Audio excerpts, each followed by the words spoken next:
Saya tak cerita karena saya baca kitab tuh banyak sekali. Ini bukan dalam konteks sombong atau takabur, boten. Saya cerita baca kitab banyak itu supaya sampean tahu bahwa pikiran saya ini mamlu dipenuhi dengan pikiran-pikiran ulama dulu karena saya sering baca. Jadi tidak pikiran saya sendiri. Khusyuk itu maknanya takut. Ya takut itu ya maknanya takut. Takut itu ya kelas-kelasan. Misalnya saya dipanggil bapak saya, "Bahak sini." Sekedar datang ke tempat itu meskipun nggak niat nurut. Saya ulang lagi, sekedar datang ke tempat beliau manggil saya meskipun nggak niat nurut, itu sudah satu poin tertentu. Karena dipanggil terus menghadap itu sudah bagus. Meskipun di hati saya nanti saya bilang nggak mau, saya mau main. Tapi itu sudah poin tersendiri. Karena bandingannya akbala dalam bahasa Arab itu adbaro. Adbaro itu dari kata dubur. Dubur itu membelakangi. Daripada misalnya dipanggil bahak sini, malah lari menjauh. Membelakangi. Kalau dalam bahasa Arab adbaro. Adbaro itu menjadikan duburnya di belakangnya. Makanya bandingannya akbala itu menghadap dengan muka.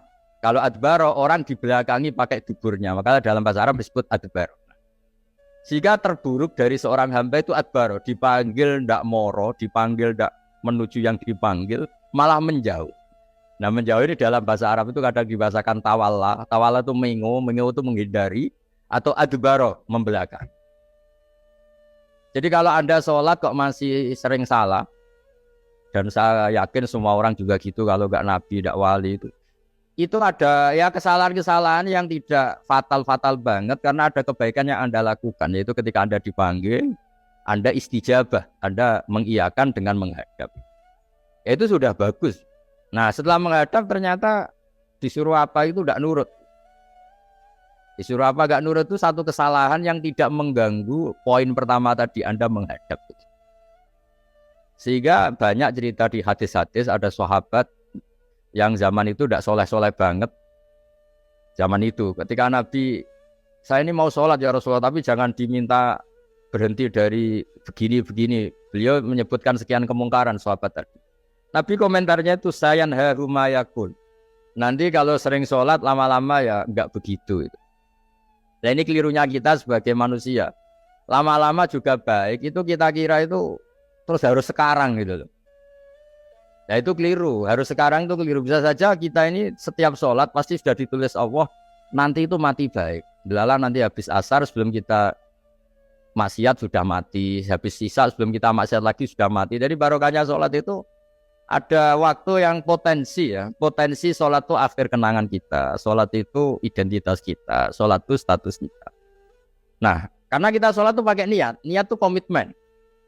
Sementara kalau Anda maksiat itu tidak pakai niat. Karena zalla.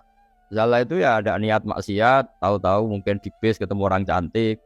Terus agak jelalatan. Tapi kan tidak niat. Tapi kalau sampai sholat kan datang ke masjid. Bayangkan imami ini. Nanti kamu takbir. Nanti kamu baca ini, baca ini. Jadi benar-benar komitmen. Itu status kita. Kata Said Zabidi disebut mautinuhu wa haqiqatuh. Baiknya umat Islam itu kalau taat itu mautinu, itu alamat resminya, itu statusnya, kata Said Zabidi. Tapi kalau dia maksiat itu zallah itu kepleset. Jadi tidak pernah jadi status kita. Semoga semua maksiat kita ini tidak status, tapi zallah.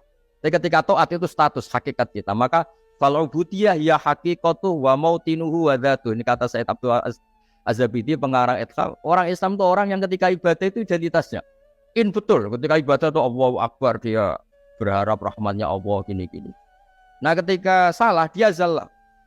Dia ngantor ya ada niat korupsi, dia ingin memenai negara ini. Dia nyai juga agak ingin macam-macam. Ya tapi karena manusia terus ada zallah. Nah semoga semua kesalahan kita ini zallah. Zallah itu ya cara Jawa kepleset, tidak mental. Dan semua kebaikan kita ini mental. Yaitu kebaikan yang jadi tempat kita, identitas kita, haqiqatu wa mautinu wa dzat. Tapi jangan pernah berpikir kalau apa artinya sholat kalau kita masih melakukan kemungkaran, itu salah besar. Sholat itu wajib, dengan Anda sholat itu sudah mengurangi kemungkaran Anda karena Anda tidak melawan ketentuan Allah Ta'ala. Kayak kita orang Indonesia, meskipun kita koruptor, mau jadi KTP Indonesia sudah bagus, kita mau jadi warga Indonesia. Meskipun setelah itu kita korupsi dan salah, tapi lumayan mau jadi warga apa? Indonesia. Orang mau sholat artinya dia menstatuskan diri sebagai hamba Allah. Teken kontrak, kalau saya ini hambamu ya Allah. Anta Robbi, iya kana butuh, iya kana stain.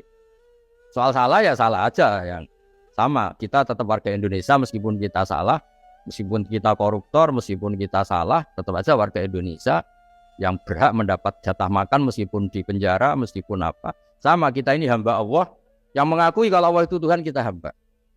Dan barokahnya pengakuan itu insya Allah di cerita-cerita syafaat, kalau kita dosa atau apa, insya Allah dapat syafaatnya Rasulullah SAW, karena kita tidak pernah lari dari status kehambaan. Jadi yang harus dipegang, makanya status kehambaan ini nggak boleh hilang. Kita harus sering bilang Robbi, Robbi, Tuhanku yang merawat aku, yang memberi aku. Dengan demikian kita menjaga status kehambaan kita. Dan status hamba ini yang menjadikan orang layak masuk surga, yaitu fadkhuli fi ibadi, kamu harus resmi menjadi hambaku, baru ada perintah wadkhuli jannati. Kalau menjadi hamba aja gak mau, kita punya keangkuhan, punya keinginan yang mulu-mulu, sehingga seakan-akan kita ini Tuhan, nah itu tidak menghamba. Kita harus fadkhuli fi ibadi, baru wadkhuli jannati.